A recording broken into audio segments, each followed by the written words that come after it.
Hello, today I'm going to read you the story of the Three Little Pigs, and this book was also written by Paul Galdone.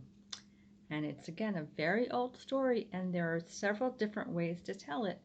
You can even make up your own way of telling the story. This is just one of the ways that you can listen to the story. The Three Little Pigs. The Three Little Pigs, a classic folktale by Paul Galdone.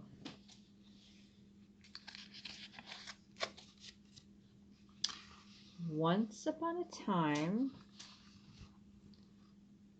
there was an old sow with three little pigs. A sow is a mommy pig. She had no money to keep them, so she sent them off to seek their fortunes.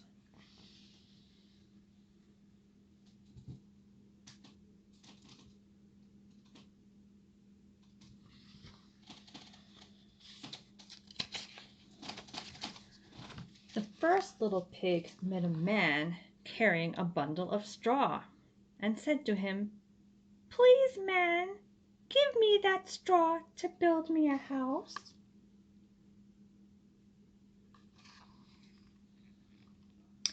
So the man did, and the little pig built his house with it.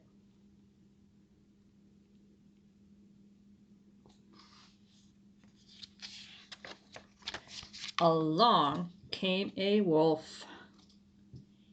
He knocked at the door and said, little pig, let me come in." "No, no," said the little pig, "not by the hair of my chinny chin chin." "Then I'll huff and I'll puff and I'll blow your house in," said the wolf.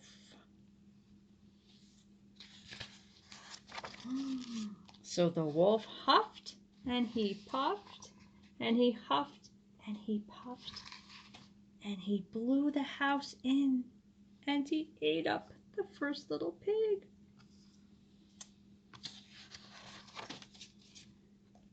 The second little pig met a man carrying a large bundle of sticks and said, "Please, man, give me those sticks to build me a house."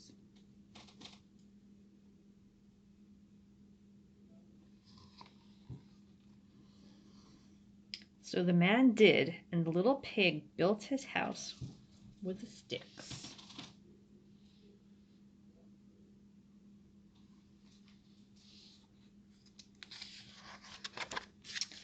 Then along came the wolf, and he said, little pig, let me come in." "No, no, no, not by the hair of my chinny chin chin." "Then I'll huff and I'll puff and I'll blow your house in," said the wolf. So he huffed and he puffed and he blew the house in. And he ate up the second little pig.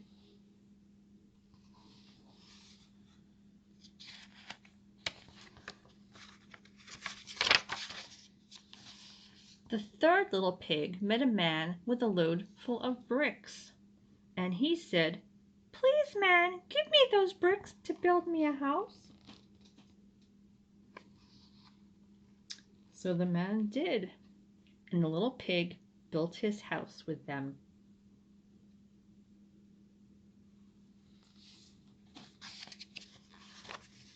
Soon the same wolf came along. He said, little pig, let me come in." "No, no, no, not by the hair of my chinny chin chin." "Then I'll huff and I'll puff and I'll blow your house in," said the wolf. Well, he huffed and he puffed and he puffed and he huffed and he huffed and he puffed, but he could not blow the house in.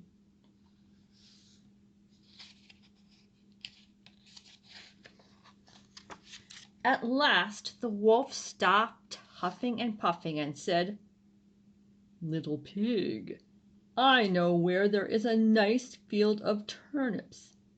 "Where?" said the little pig. "On Mr. Smith's farm," said the wolf. "I will come for you tomorrow morning. We will go together and get some turnips for dinner." "Very well," said the little pig. "What time will you come?" "I will come at 6 o'clock," said the wolf.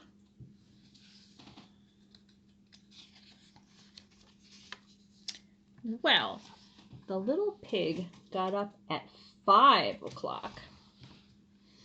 And he went to Mrs. Smith's farm and he got the turnips before the wolf came to his house.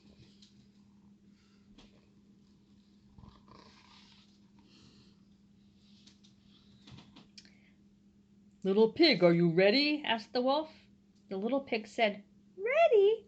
I've been and come back again, and I got a nice pot full of turnips for my dinner."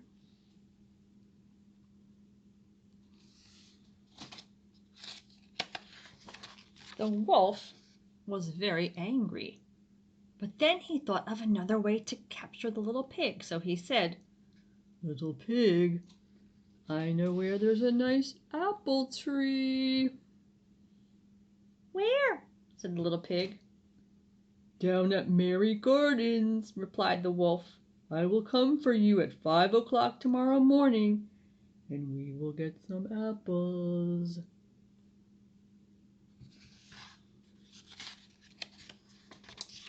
Well, the little pig got up at 4 o'clock in the morning and went off for the apples. He wanted to get back home before the wolf came, but it was a long way to Mary Garden, and then he had to climb the tree. Just as he was climbing back down with his basket full of apples, he saw the wolf come.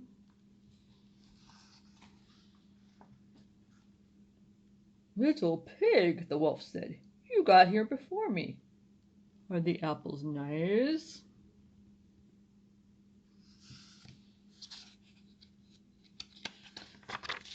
"Oh, yes, very nice," said the third little pig. "I will throw one down to you." And he threw the apple as far as he could throw. While the wolf ran to pick it up, the little pig jumped down and ran all the way home.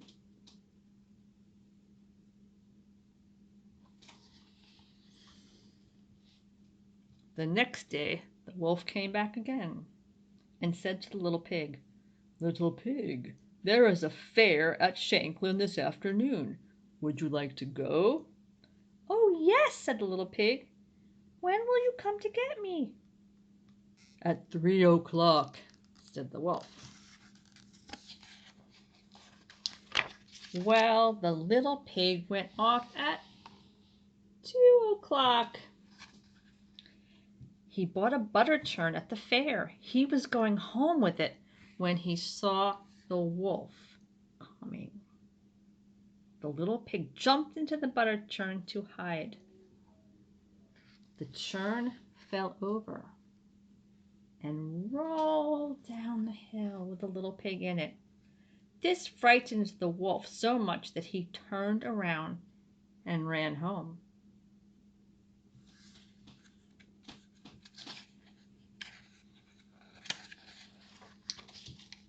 Later, the wolf went to see the little pig, and he told him what had happened.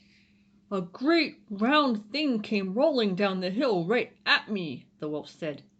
"Ha ha! I frightened you then," said the little pig. "I went to the fair and bought a butter churn, and when I saw you I got into it and rolled down the hill." The wolf was very angry indeed. "I'm going to climb down your chimney and eat you up," he said. When the little pig heard the wolf on the roof, he hung a pot of water in the fireplace. Then he built a blazing fire. Just as the wolf was coming down the chimney, the little pig took the cover of the pot off and in fell the wolf. The little pig quickly put on the cover again, boiled up the wolf, and ate him for supper.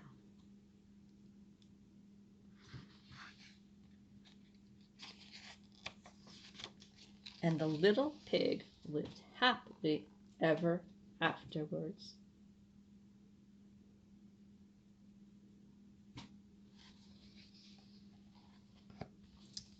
The end.